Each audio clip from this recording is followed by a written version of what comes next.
The literature of spring, a celebration of renewal. Spring, a season of blossoms, awakening earth, and returning light. For thousands of years, writers, poets, and storytellers have turned to this season, not just for its beauty, but for what it represents: rebirth, hope, and the enduring rhythm of life. Spring in classical literature. In ancient times, spring signaled more than changing weather.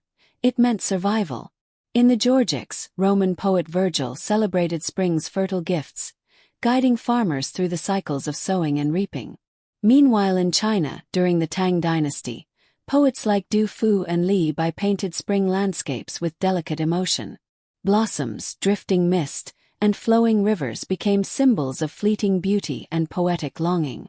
Du Fu, Chinese poet, said, "The country broken, though hills and rivers remain. In spring the city grows deep with weeds and sorrow." Even in celebration, spring in classical literature often carries a soft ache, reminding us that renewal is often accompanied by reflection. Medieval and Renaissance spring. In medieval Europe, spring took on romantic tones. In the Canterbury Tales, Geoffrey Chaucer opens with one of literature's most famous springtime passages, where April's rains awaken life and pilgrims. Spring becomes a call to journey, both physical and spiritual.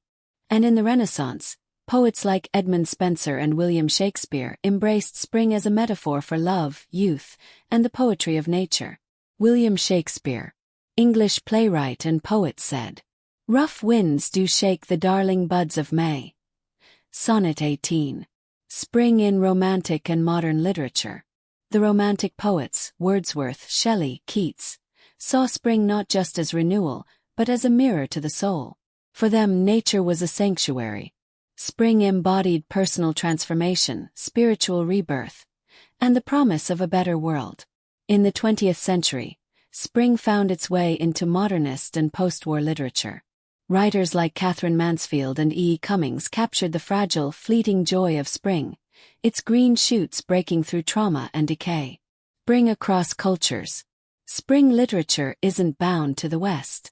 In Japan, the cherry blossoms, sakura, are at the heart of haiku, where a single line can hold a universe.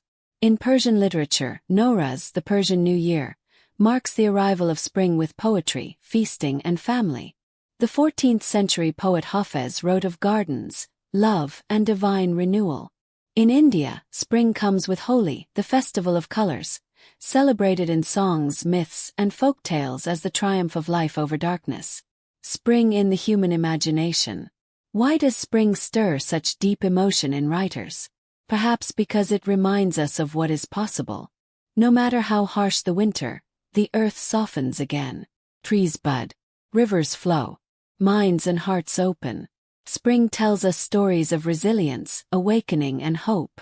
From ancient scrolls to modern novels, its voice returns, fresh and eternal.